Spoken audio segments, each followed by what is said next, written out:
Hello friends, good morning आप सभी लोगों को। आशा है आप सब स्वस्थ हैं। आज का जो हमारा टॉपिक है, तीसरा सिद्धांत है थार्नडाइक का। पहला था पवलव का, दूसरा था स्किनर का और तीसरा है थार्नडाइक का। इस सिद्धांत को निम्न नामों से जाना जाता है। पहला तो इसका पहला नाम है उद्दीपन अनुक्रिया का सिद्धांत। उद्दीपन अनुक्रिया का सिद्धांत पहले नाम से जानते हैं। और दूसरा इसका नाम है संबंध वाद का सिद्धांत। तीसरा है अधिगम बंध का सिद्धांत।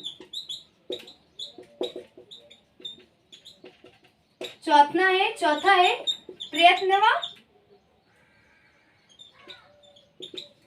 भूख का सिद्धांत। भूख का सिद्धांत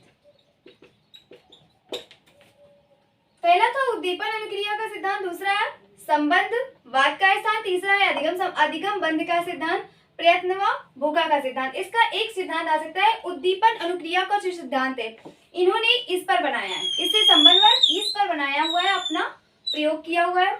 इसमें जो सिद्धांत दिया हुआ है, अगर पूछा जा सकता है एग्जाम में कि थार्नडाइक के जो सिद्धांत है वो कितने प्रकार के नामों से जाने जाते हैं, तो आप बता सकते हैं 4 नामों से। पहला है उद्दीपन अनुक्रिया का सिद्धांत, दूसरा है संबंधवाद का सिद्धांत, तीसरा है अधिगम बंध का सिद्धांत, चौथा है प्रयत्नवा भूख का सिद्धांत। अब आते हैं इनकी थ्योरी क्या थी।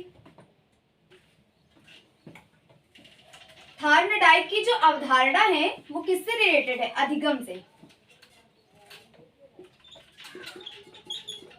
थार्नडाइक की इनकी जो अवधारणा है वो अधिगम से रिलेटेड है।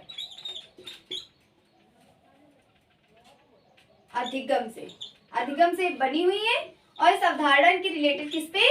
अधिगम पर। अब आते हैं इन्होंने जो प्रयोग किया वो कैसे किया।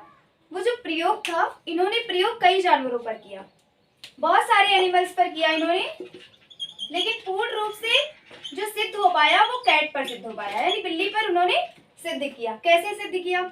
बिल्ली को एक पिंजरे में बंद कर दिया, जाली वाला जो पिंजरा आता है उसमें बिल्ली को बंद कर दिया गया। बंद करने के बाद पिंजरे में एक खटका लगा दिया गया, ठीक है, एक खटका मतलब स्विच लगा दिया गया, और पिंजरे के बाहर भोजन रख दिया गया। खाद्य पदार्थ का जो भोजन रखा, भोजन वहां पर बिल्ली के लिए उद्दीपन का कार्य कर रहा था। फिर क्या हुआ, उस प्रयोग को छोड़ दिया वहां पर कि बिल्ली देखते ही अपने भोजन को कैसे प्राप्त करती है, दरवाजा भी बंद कर दिया गया।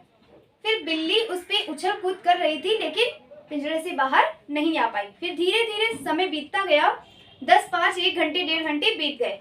फिर थार्नडाइक ने सोचा कि ऐसा क्या किया जाए जिससे बिल्ली को भोजन भी प्राप्त हो जाए और कुछ ना। फिर वो बहुत देर तक सोचते रहे।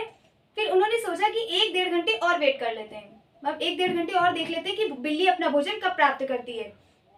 तो बिल्ली उछल कूद कर रही थी, फिर बिल्ली के हाथों वो खटका लगा, मतलब वो स्विच लग गया, और वो स्विच दबते ही पिंजरे का जो दरवाजा था वो खुल गया।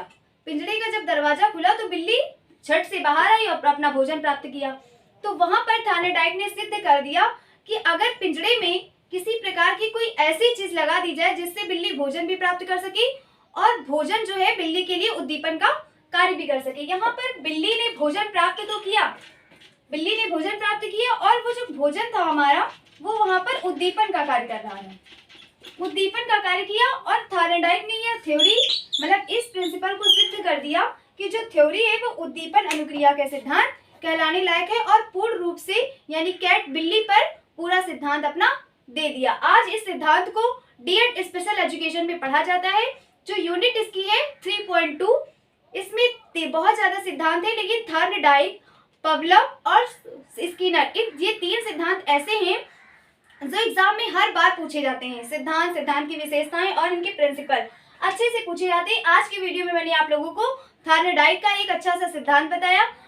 इसका पीडीएफ मैं आप लोगों को अपने टेलीग्राम पर दे दूंगी, उसमें अच्छे से लिखा हुआ है, आप लोग उसको भी एक बार रीड करके पढ़ सकते हैं और समझ सकते हैं, फिर मुझे अच्छे से बता सकते हैं। धन्यवाद आप सभी लोगों का। इसी तरह हमारा सहयोग और साथ बढ़ाते रहिए। और मैं भी आशा करूंगी और दोनों ही करूंगी कि आप लोगों को पूर्ण रूप से सारी चीजें अच्छे से समझ में आए। धन्यवाद।